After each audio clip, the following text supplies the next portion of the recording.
ಬೇಕು. ನಿರಂತರವಾಗಿ ಧರಣಿ ಸತ್ಯಾಗ್ರಹ ಮಾಡ್ತಾ ಇದೀವಿ. ಏನು 12 ವರ್ಷಗಳ ಹಿಂದೆ ವರದಾಪುರ ಮತ್ತು ನಾರಾಯಣ ದೇವರಕೆರೆ ಗ್ರಾಮದ ರೈತರು ತಮ್ಮ ಭೂಮಿಗಳನ್ನ ಕಾರ್ಖಾನೆಯವರಿಗೆ ಮಾರಾಟ ಮಾಡಿದ್ರು. ಈ ಭಾಗದ ರೈತರು ತಮ್ಮ ಭೂಮಿ ಕೊಡಕ್ ಮನಸ್ಸಿಲ್ಲ ಅಂದ್ರೂ ಕೂಡ ಅನೇಕ ಆಸೆ ಆಮಿಷಗಳನ್ನ ಒಡ್ಡಿ ಕಾರ್ಖಾನೆ ಮಾಲಕರು ನಮ್ಮ ಭೂಮಿಗಳನ್ನ ಕಡಿಮೆ ಬೆಲೆಗೆ ಇವತ್ತು ತಗೊಂಡಿದ್ದಾರೆ. ಇವತ್ತಿಗೆ 12 ವರ್ಷ ಆದ್ರೂ ಕೂಡ ತಾವು ಕೊಟ್ಟಿರ್ತಕ್ಕಂಥ ಮಾತಿನಲ್ಲಿ ಒಂದೇ ಒಂದು ಕೆಲಸ ಆಗಿಲ್ಲ. ಇತ್ಲಾಗ ಉದ್ಯೋಗನೂ ಇಲ್ಲ, ಇತ್ಲಾಗ ಭೂಮಿನೂ ಇಲ್ಲ, ಇಲ್ಲಿ ನಮ್ಮ ಗ್ರಾಮದ ಅಭಿವೃದ್ಧಿ ಕೂಡ ಇಲ್ಲ. ಈ ಜಮೀನನ್ನ ರಿಯಲ್ ಎಸ್ಟೇಟ್ ದಂಧೆ ಮಾಡಿ ಹೆಚ್ಚಿನ ಬೆಲೆಗೆ ಮಾರಾಟ ಮಾಡಲಿಕ್ಕೆ ಹೊರಟಿದ್ದಾರೆ. ಇದನ್ನು ನಾವು ಸಹಿಸಕ್ಕಾಗಲ್ಲ.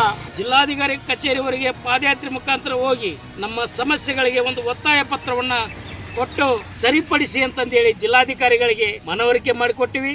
ಈ ಜಿಲ್ಲಾಡಳಿತ ಮತ್ತು ಸರ್ಕಾರ ಈ ಸೊಕ್ಕಿನ ಕಾರ್ಖಾನೆ ಮಾಲೀಕರ ವಿರುದ್ಧ ಇವತ್ತು ಧರಣಿಯನ್ನ ಪ್ರಾರಂಭ ಮಾಡಿದ್ವಿ.